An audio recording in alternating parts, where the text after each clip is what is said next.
Betty, we're joined here in Washington by Jacob Frenkel. He's a partner at the law firm Shulman Rogers here in Washington, a former SEC enforcement attorney, and he, again, with me here on set. And Jacob, good to see you as always. We've followed this case together over the last few months.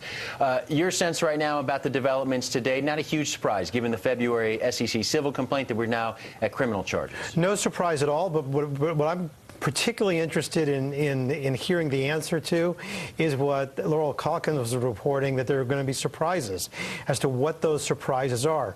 We've already learned that there are going to be more charges against the chief investment officer, who up until now has only been charged with obstruction.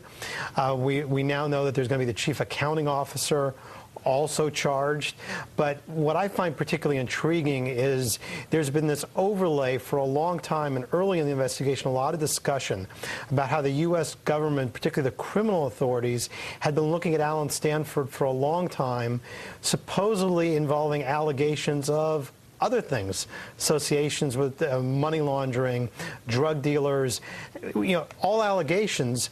But now the government is going to show its hand. So it's going to be really interesting to see whether any of those old allegations materialize in the surprises that we're hearing about we're going to see in the indictment. Whether this goes beyond allegations of financial fraud. Right, because up until now, what we have is an SEC complaint, and that complaint charges civilly only what is limited to the SEC's jurisdiction, which are violations of federal securities laws. The Department of Justice can bring charges that are much broader. There's no question we're going to see charges that may get into money laundering as it relates to the certificates of deposit, mail fraud, wire fraud, which also are outside of the SEC's jurisdiction, maybe more obstruction charges. It's all these other rumors that had existed all along that will be interesting to see whether they materialize in the indictment. All right, let's remove ourselves from the rumors for the moment and concentrate on the allegations that were central to the SEC's civil complaint here, the allegation of fraud here.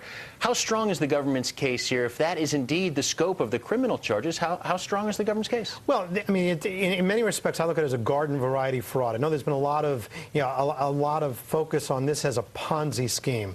But the fact is, what the SEC basically alleged is he was offering, through his various entities, secure investments in the form of certificates of deposit, which in fact were not secure instruments. The funds were being invested in, in properties and in speculative securities. That's classic securities fraud. That is a case that the SEC can prove. The Department of Justice likely will be able to prove. But so at least on the SEC's... That's a far cry from Ponzi scheme and some of these other more wide, if you will, bigger headline stories? Yeah, in terms of, post-Madoff, the use of Ponzi scheme has sort of been a sensationalist way for the government to allege wrongdoing in fraud cases.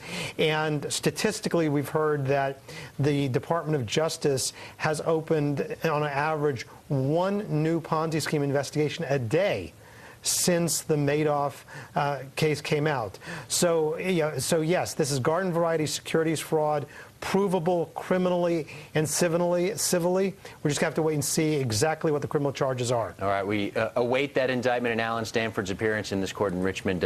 Appreciate it.